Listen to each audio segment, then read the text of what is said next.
ನಮಸ್ಕಾರ. Arush pictures YouTube ಚಾನಲ್ಗೆ ಸ್ವಾಗತ. ಈ ದಿವಸ ನಾವು ತಪಸ್ಯ ಮೀಡಿಯಾದ ಮೂಲಕ ಈ ಸಂಚಿಕೆಯನ್ನು ಮಾಡ್ತಾಯಿದ್ದೀವಿ. ಈ ಕಡೆ ನೀವು ಒಂದು ಪೋಸ್ಟರ್ ನೋಡ್ಬೋದು. ಇದು ನಾವು ದೇವರ ಮನೆ ಬೆಟ್ಟದಲ್ಲಿ ಚಿತ್ರೀಕರಣ ಮಾಡಿದಂಥ ನಮ್ಮ ಚಿತ್ರದ ಒಂದು ಹಾಡಿನ ತುಣುಕು. ತುಂಬ ಚೆನ್ನಾಗಿ ಬಂದಿದೆ. ಅದು ಎಷ್ಟು ಚೆನ್ನಾಗಿ ಬಂದಿದೆ ಅಂದರೆ ಅದನ್ನು ನೋಡೋದಕ್ಕೆ ನೀವು ಸಿನಿಮಾ ಥಿಯೇಟ್ರಲ್ಲೇ ನೋಡಬೇಕು. ಆವಾಗ ನೀವು ಖಂಡಿತ ಖುಷಿ ಪಡ್ತೀರಾ. ಇನ್ನು ನಾನು ಕಳೆದ ಸಂಚಿಕೆಯಲ್ಲಿ ಹೇಳಿದ್ದೆ, ಮುಂದಿನ ಸಂಚಿಕೆಯಲ್ಲಿ ನಮ್ಮ ಕೊನೆ ಸ್ಕೆಡ್ಯೂಲ್ ಏನಿತ್ತು ಬಾಳೂರು ಮತ್ತು ಕೊಟ್ಟಿಗೆಹಾರದಲ್ಲಿ, ಅದರ ಬಗ್ಗೆ ಹೇಳ್ತೀನಿ ಅಂತ. ಅದಕ್ಕೂ ಮೊದಲು ನಾನು ಒಂದೆರಡು ವಿಷಯಗಳನ್ನು ಹೇಳಬೇಕು. ಒಂದು, ಕಮ್ಯುನಿಕೇಷನ್ ಎಷ್ಟು ಇಂಪಾರ್ಟೆಂಟ್, ಅದರಲ್ಲೂ ಈ ಸಿನಿಮಾ ನಿರ್ಮಾಣದಲ್ಲಿ ಅಂತ ಹೇಳೋದಾದರೆ, ನಾನು ನಿಮ್ಗೆ ಹೇಳಿದೆ ಒಂದು ಲಾಸ್ಟ್ ಸಂಚಿಕೆಯಲ್ಲಿ ಏನಂದರೆ, ನಾವು ಮೈಸೂರಿಗೆ ಹೊರಡೋದು ಅಂತಾದಾಗ ನನಗೆ ದುಡ್ಡು ಅಡ್ಜಸ್ಟ್ ಆಗಿರಲಿಲ್ಲ. ಆದರೆ ವಿಜಯ್ ಅವ್ರಿಗೆ ಯಾವ ಥರ ಹೇಳೋದು, ಹೆಂಗೆ ತಿಳಿಸೋದು ಅಂದ್ಬಿಟ್ಟು ಸ್ವಲ್ಪ ಹಿಂದೆ ಮುಂದೆ ನೋಡ್ತಾ ಇದ್ದೆ. ಅದರಿಂದ ಏನು ತೊಂದರೆ ಆಯಿತು ಅಂತಂದರೆ, ಅದು ನಾನು ಹೇಳದೇ ಇದ್ದಿದ್ದರಿಂದ ವಿಜಯ್ ಅವರು ಅಂದ್ಕೊಂಡಿದ್ರು ನಮ್ಮ ಪ್ಲ್ಯಾನ್ ಪ್ರಕಾರ ಅಕ್ಟೋಬರಲ್ಲೇ ಹೋಗ್ತೀವಿ ಶೂಟಿಂಗ್ ಅಂತ ಹೇಳ್ಬಿಟ್ಟು. ಅವ್ರಿಗೊಬ್ಬರು ಅಸೋಸಿಯೇಟ್ ಬೇಕಾಗಿತ್ತು. ಹಾಗಾಗಿ ಅವರು ತಕ್ಷಣ ಹುಡುಕಿ ಮಾತಾಡಿ ಬೇಗನೆ ಅಸೋಸಿಯೇಟ್ನ ಒಬ್ಬರನ್ನ ಸೆಲೆಕ್ಟ್ ಮಾಡಿಕೊಂಡು ತಗೊಂಡ್ರು ಟೀಮ್ಗೆ. ಬಟ್ ಆ ಅಸೋಸಿಯೇಟ್ ಎಷ್ಟು ಅಂದರೆ ಎಷ್ಟು ಪ್ರಾಬ್ಲಮ್ ಆಯಿತು ಅಂತಂದರೆ, ಅವರಿಂದ ಕೆಲಸನೂ ಸರಿಯಾಗಿ ಮಾಡಲಿಲ್ಲ, ಜೊತೆಗೆ ಟೀಮ್ ಬಗ್ಗೆ ಏನೇನೋ ಎಲ್ಲರ ಬಗ್ಗೆ ಎಲ್ಲ ಕಡೆ ಹೇಳ್ಕೊಂಡು ತುಂಬ ತೊಂದರೆನೂ ಕೂಡ ಮಾಡ್ದ. ಅದನ್ನು ನಿಮ್ಗೆ ಆಗಲೇ ತಿಳಿಸಿದ್ದೀನಿ. ಏನಕ್ಕೆ ಹೇಳ್ತಾ ಇದ್ದೀನಿ ಅಂತಂದರೆ, ಅವ್ರಿಗೆ ನಾವು 25,000 ರೂಪಾಯಿ ದುಡ್ಡನ್ನು ಕೊಟ್ಟಿದ್ವಿ. ಆ ದುಡ್ಡು ಹೋಯ್ತು. ಅದೇ ದುಡ್ಡಿದ್ದಿದ್ರೆ ನನಗೆ ಸಿನಿಮಾ ಶೂಟಿಂಗ್ ಟೈಮಲ್ಲಿ ಒಂದೆರಡು ದಿವಸ ಡೀಸೆಲ್ ಖರ್ಚಾಗೋದು, ಇಲ್ಲ ನಾವು ಒಂದೆರಡು ದಿವಸ ಇದ್ದದ್ದು ಕ್ಯಾಮ್ರಾದು ಬಾಡಿಗೆ ಕೊಡ್ಬೋದಿತ್ತು. ಈ ಕಡೆ ದುಡ್ಡು ಹೋಯ್ತು, ಈ ಕಡೆ ಕೆಲಸನೂ ಆಗಲಿಲ್ಲ, ನಮ್ಮ ಬಗ್ಗೆ ಅಪಪ್ರಚಾರನೂ ಮಾಡ್ದ. ಸೊ ಇವೆಲ್ಲ ಆಗಿದ್ದೇನಿಂದ ಅಂದರೆ ಕಮ್ಯುನಿಕೇಷನಿಂದ. ನಾನು ಅದೇ ವಿಜಯ್ ಅವ್ರಿಗೆ ಮೊದಲೇ ಹೇಳ್ಬಿಟ್ಟಿದ್ರೆ, ಇಲ್ಲ ವಿಜಯ್ ನನ್ನ ಹತ್ರ ದುಡ್ಡು ಅಡ್ಜಸ್ಟ್ ಆಗಿಲ್ಲ, 1 ತಿಂಗಳು 2 ತಿಂಗಳು ಮುಂದೆ ಹೋಗೋಣ ಅಂತ ಹೇಳ್ಬಿಟ್ಟಿದ್ರೆ, ಅವರು ನಿಧಾನದಲ್ಲಿ ಹುಡುಕಿ ಒಳ್ಳೆ ಅಸೋಸಿಯೇಟ್ನ ಹುಡುಕ್ತಿದ್ರು. ನಾನು ಹೇಳಲಿಲ್ಲ, ಅವರು ಅರ್ಜೆಂಟ್ ಬೇಕು ಅಂತ ಅಂದ್ಬಿಟ್ಟು ಮಾಡಿಕೊಂಡ್ರು. ಸೊ ಹಾಗಾಗಿ ನಾನು ಏನಪ್ಪ ಕಲಿತೆ ಅಂದರೆ, ಇದರಿಂದ ಸಿನಿಮಾದಲ್ಲಿ ಕಮ್ಯುನಿಕೇಷನ್ ಪ್ರಾಪರ್ ಆಗಿರಬೇಕು. ಆ ದುಡ್ಡು ಅಡ್ಜಸ್ಟ್ ಆಗುತ್ತೋ ಇಲ್ವೋ, ಅಥವಾ ಒಂದು ದಿವಸ ಮುಂದಕ್ಕೆ ಹೋಗುತ್ತೋ ಶೂಟಿಂಗು, ಅದೆಲ್ಲವನ್ನು ಕೂಡ ಪಾರದರ್ಶಕವಾಗಿ ಟೀಮ್ ಜೊತೆ, ಎಸ್ಪೆಷಲಿ ಡೈರೆಕ್ಟರ್ ಜೊತೆ ನಾವು ಹಂಚ್ಕೋಬೇಕು. ಆವಾಗ ಯಾವುದೇ ಪ್ರಾಬ್ಲಮ್ಗೂ ಸಿಗಾಕೊಳ್ಳದೆ ಒಬ್ಬ ನಿರ್ಮಾಪಕನಿಗೆ ಒಳ್ಳೆಯದಾಗುತ್ತೆ ಅನ್ನೋದನ್ನು ನಾನು ಕಲಿತೆ. ಇನ್ನು ಎರಡನೇ ವಿಷಯ ಹೇಳಬೇಕು ಅಂತಂದರೆ, ನಾವು ಎಲ್ಲ ಫೈನಲ್ ಸ್ಕೆಡ್ಯೂಲ್ಗೆ ಹೋಗೋದು ಅಂತಂದ್ಬಿಟ್ಟು ರೆಡಿ ಮಾಡಿಕೊಂಡು ಹೊರಟ್ವಿ. ಆವಾಗ ಮೈಸೂರಿಂದ ನಾವು ಮೈಸೂರು ಸಿನಿ ಸರ್ವಿಸಸ್ ಅವ್ರದ್ದು ತೊಗೊಂಡಿದ್ವಿ ಯೂನಿಟ್ಟು. ಅಲ್ಲಿ ಅವರು ನಾಗೇಶ್ ಅಂದ್ಬಿಟ್ಟು ಚೀಫ್ ಅವರು. ಸೊ ಇವರು ವಿಜಯ್ ಅವರೆಲ್ಲ ರೆಡಿ ಮಾಡ್ಕೊಂಡು ಅವ್ರು ಇನ್ಫಾರ್ಮ್ ಮಾಡಿದಾಗೆ ನಾವು ಬರ್ತಾಯಿದ್ದೀವಿ ಶೂಟಿಗೆ, ನೀವು ಮೈಸೂರಿಂದ ಬನ್ನಿ ಅಂದಾಗ ನಾಗೇಶ್ ಅವರು ಹೇಳಿದ್ರು, ಸರ್ ನೀವು ಏನೂ ತಲೆ ಕೆಡಿಸ್ಕೊಬೇಡಿ, ನಾವು ಕರೆಕ್ಟ್ ಟೈಮ್ ಬರ್ತೀವಿ.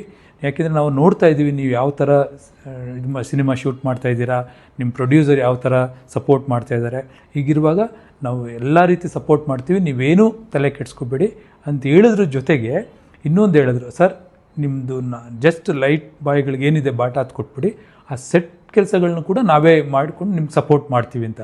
ಸೊ ಇದು ಯಾರೂ ಹೇಳೋದಿಲ್ಲ. ಅದು ಹಿಂಗೆ ಹೊಸ್ದಾಗಿ ನಾವು ಸಿನಿಮಾ ಮಾಡುವಾಗ ಹೊಸ ಟೀಮ್ಗೆ ಈ ಥರ ಯಾರ್ದೋ ಸಪೋರ್ಟ್ ಸಿಕ್ತು ಅಂತಂದರೆ ತುಂಬ ಖುಷಿ ಆಗುತ್ತೆ, ತುಂಬ ಧೈರ್ಯನೂ ಬರುತ್ತೆ. ಇಲ್ಲಪ್ಪ ನಮ್ಮ ಕೆಲಸಗಳು ನೀಟಾಗಿ ಆಗ್ತದೆ ಅಂತ ಅಂದ್ಬಿಟ್ಟು. ನಾಗೇಶ್ ಅವರು ಈ ದಿವಸ ಇಲ್ಲ, ಆದರೂ ಕೂಡ ಅವ್ರನ್ನ ನಾವು ಸದಾ ನೆನೆಸ್ಕೋಬೇಕು, ಅಷ್ಟು ಸಹಾಯ ಮಾಡಿದ್ದಾರೆ. ಜೊತೆಗೆ ಅದು ಅಷ್ಟೇ ಅಲ್ಲ, ನಾವು ಆ್ಯಕ್ಚುಲಿ ಒಂದು ಶೂಟಿಂಗ್ ಟೈಮಲ್ಲಿ ಏನಾಯ್ತು ಅಂದರೆ, ನಾವು ಯಾವುದೋ ಒಂದು ಶೂಟಿಂಗ್ ಇಟ್ಕೊಂಡಿದ್ವಿ. ಅಲ್ಲಿ ನಮಗೆ ಭತ್ತದ ಮೂಟೆಗಳು ಬೇಕಾಗಿತ್ತು. ಬಟ್ ಏನಾಯಿತು ಅಂದರೆ, ಯಾವುದು ಸೆಟ್ ಇನ್ಚಾರ್ಜ್ ವಹಿಸ್ಕೊಂಡಿದ್ದವರು ಅದನ್ನು ವ್ಯವಸ್ಥೆನೂ ಮಾಡಲಿಲ್ಲ, ಅಥವಾ ಬರಲೂ ಇಲ್ಲ. ಆ್ಯಕ್ಚುಲಿ ಆ ಶೂಟಿಂಗ್ ಒಂದು 2-3 ದಿವಸ ಬರಲೇ ಇಲ್ಲ. ಅವಾಗ ಏನಾಯಿತು, ಅವಾಗ ನಾಗೇಶ್ ಅವ್ರಿಗೆ ಹಿಂಗೆ ವಿಷಯ ಮಾತಾಡ್ತಾಗ ಅವ್ರು ಹೇಳಿದ್ರು, ಸರ್ ನೀವೇನೂ ತಲೆ ಕೆಡಿಸ್ಕೊಬೇಡಿ, ಅದೇನು ಬೇಕು ಹೇಳಿ ನಾವು ಸಹಾಯ ಮಾಡ್ತೀವಿ ಅಂತ ಹೇಳ್ಬಿಟ್ಟು. ಆ ಭತ್ತದ ಮೂಟೆ ಬಣ್ಕಲ್ ಅಂತ ಇದೆ, ಒಂದು ನಾವು ಶೂಟಿಂಗ್ ಮಾಡಿದ ಜಾಗದಿಂದ ಒಂದು ಬಣ್ಕಲ್ ಅಂತ ಇನ್ನೊಂದು ಪ್ಲೇಸ್ ಇತ್ತು, ಅಲ್ಲಿಂದ ತರಬೇಕಿತ್ತು.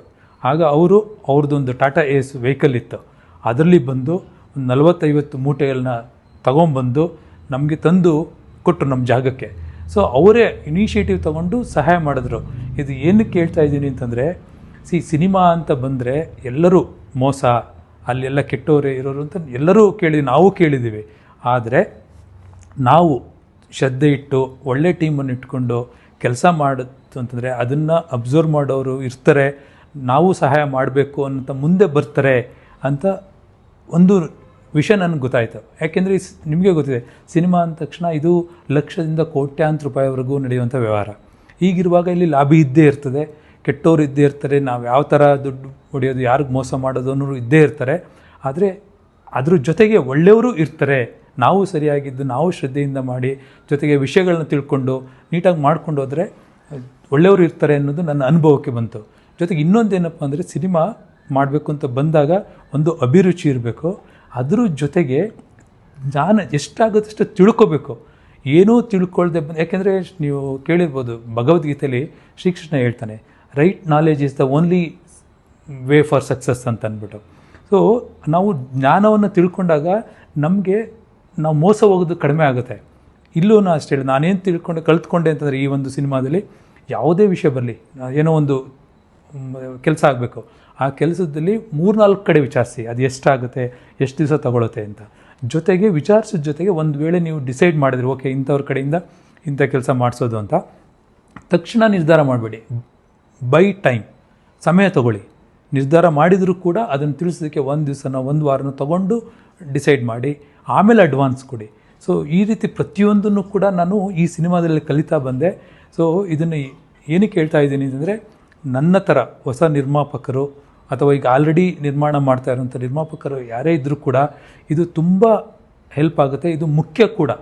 ಇಲ್ಲ ಅಂದರೆ ಸಿನಿಮಾದಲ್ಲಿ ಮೋಸ ಹೋಗೋದು ಗ್ಯಾರಂಟಿ, ನಿರ್ಮಾಪಕನಾಗಿ ಲಾಸ್ ಆಗೋದು ಗ್ಯಾರಂಟಿ. ಈಗ ನಾನು ಅದಂದ ತಕ್ಷಣ ನನಗೆ ಏನು ಮುಂದೆ ನಾನು ಈ ಎಲ್ಲ ನಾಲೆಜಿಂದಾಗಿ ನಾನು ದುಡ್ಡು ಮಾಡಿಬಿಡ್ತೀನಿ, ಸಕ್ಸಸ್ ಆಗಿಬಿಡ್ತೀನಿ ಅಂತಲ್ಲ.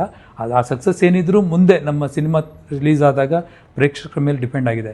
ಆದರೆ ಅಟ್ಲೀಸ್ಟ್ ನನಗೆ ಒಂದು ನಾಲೆಜ್ ಬಂದಿದೆ, ಓಕೆ ಈಗ ಆಗುತ್ತೆ ಸಿನಿಮಾದಲ್ಲಿ, ಹೀಗಿರಬೇಕು, ಹಿಂಗೆ ಮಾಡಬೇಕು ಅಂತ. ಅದರಿಂದ ನಾನು ನಿಮ್ಮ ಹತ್ರ ಹಂಚ್ಕೊಳ್ತಾ ಇದ್ದೀನಿ ಅಷ್ಟೇ. ಅದು ಬಿಟ್ಟರೆ ಬೇರೆ ಇನ್ನು ಯಾವ ಉದ್ದೇಶವೂ ಇಲ್ಲ. ಇನ್ನು ಈಗ ಅದೇ ಹೇಳಿದೆ ನಾನು, ಈ ಥರ ನಾಗೇಶ್ ಅವರು ಈ ಥರ ಸಹಾಯ ಮಾಡಿದ್ರು ಶೂಟಿಂಗ್ ಟೈಮಲ್ಲಿ ಅಂತ. ಅದ್ರ ಜೊತೆಗೆ ನಮ್ಗೆ ಇನ್ನೂ ಒಂದು ಹೆಲ್ಪ್ ಬೇಕಾಗಿತ್ತು. ಏನಂದರೆ, ನಾವು ಒಂದು ಹುಲ್ಲು ಮೆದೆದು ಸೀನು ತೆಗಿಬೇಕಾಗಿತ್ತು. ಅದು ನಮಗೆ ಹುಲ್ಲು ಬೇಕಿತ್ತು, ಒಂದಷ್ಟು ಲಾರಿಯಷ್ಟು ಹುಲ್ಲು ಬೇಕಾಗಿತ್ತು. ಅದು ನಮ್ಮ ಮತ್ತೆ ಸಿನಿಮಾ ಸೆಟ್ ಯಾರಿದ್ದಾರೆ ಇನ್ಚಾರ್ಜು, ಅವ್ರು ವ್ಯವಸ್ಥೆ ಮಾಡಿದ್ದೀನಿ ಅಂದ್ಬಿಟ್ಟು ವ್ಯವಸ್ಥೆ ಮಾಡಿಲ್ಲ. ಈಗ ನಾವು ಬಣ್ಕಲ್ಲಿಂದ ತರೋದು ಅಂತ ಡಿಸೈಡ್ ಮಾಡಿದ್ವಿ.